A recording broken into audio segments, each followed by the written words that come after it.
Before deciding to do kidlit illustration, I had graduated from a community college studio art program. This didn't have any illustration specific courses involved, it was focusing on fine art. And I loved my classes. I liked getting exposed to all the different materials and learning all the techniques. Well, not all the techniques, but learning more techniques than I knew beforehand. I developed practices that I still do, like drawing figure gesture studies and keeping a sketchbook. But I didn't learn how to illustrate, how to tell a story visually. And I was focusing a lot on drawing realistically. And that's not bad, not at all. But we'll talk more about that later. So one of the first things I did after doing my beginning kidlit research was to go to the library and check out a stack, and I mean a stack, like a big stack, of recently published picture books. I went through all of them and made notes of what I noticed about the illustrations. The biggest thing that stood out to me at the time was that the illustrations were a lot of times realistically done, but usually, like more of the books I found, were stylized in some way. And then I pulled out the older books I had loved when I was a kid, and the same thing was true. And I like all the styles. When I was little, I loved illustrators like Jan Brett and Richard Scarry equally. I still do. I like super realistic and super, super stylized. I think they're all fun. So anyway, after studying all these books, I realized that while there definitely seemed to be a place in children's books for the more realistic ones, I really personally liked the idea of simplifying and stylizing. And I hadn't really done any of that. And so I decided to explore simplifying and see what I could do. It was an interesting experience to go from trying to draw as realistically as possible for pretty much my entire life so far to trying to simplify so much. I really didn't know how to start. These are the kinds of things that I was making before, like where my mind was at when I was coming out of school. So for the kidlit, I started by trying to just draw out of my head. And I have never been good at drawing right out of my head, like versus from looking at a photo or from life. And so I struggled a lot with it. I was not happy with the early attempts. Here they are. I've never showed them to anybody except my family. Looking at them now, I was on the right track. The heads are big, their extremities are small, the eyes are close to the level of the nose. Those are all things that make a character look young. But I wasn't really happy with them, but I kept drawing them.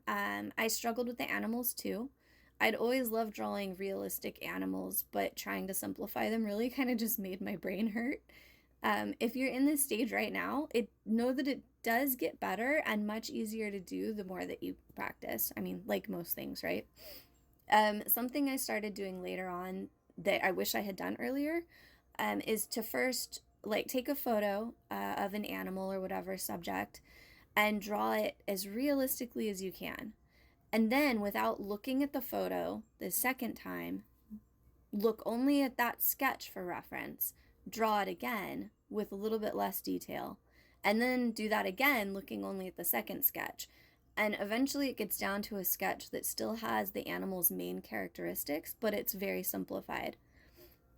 Sometimes I draw lots of the same kind of animal, kind of realistically, and then just try to simplify their expressions.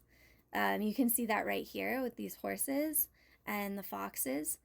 And that helped me just kind of still see how their anatomy should be, and then also at the same time try to see how I could put a little bit more personality into the expressiveness of their faces.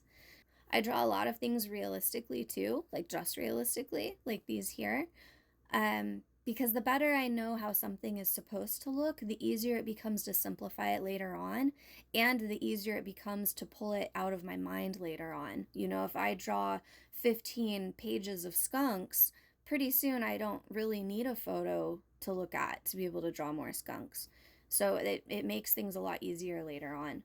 And then you can see with the donkey one here, this how I was kind of realistic and kind of not realistic, and then was able to simplify it quite a bit for this illustration. I also try out lots of ideas for a character, just kind of experimenting to see which ones I like best.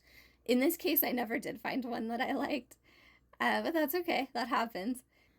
Like many aspects of becoming an illustrator, learning to stylize and simplify in a way I like is an ongoing part of the journey. Like, I don't think it's ever going to stop.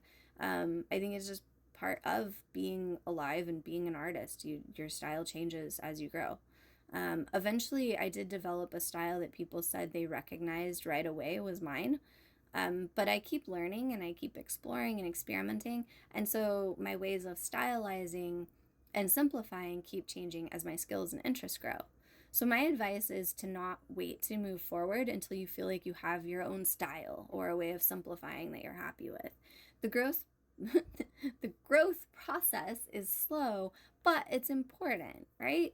Just keep making work and you'll gradually start to see your unique way of stylizing emerge. I stressed a lot over finding my unique style in the beginning. But looking back, I kind of think that was a waste of life force because with practice and growth, our styles just kind of come out naturally anyway. As I've worked, it's been encouraging to see that happen, though I know at the beginning it can be super frustrating.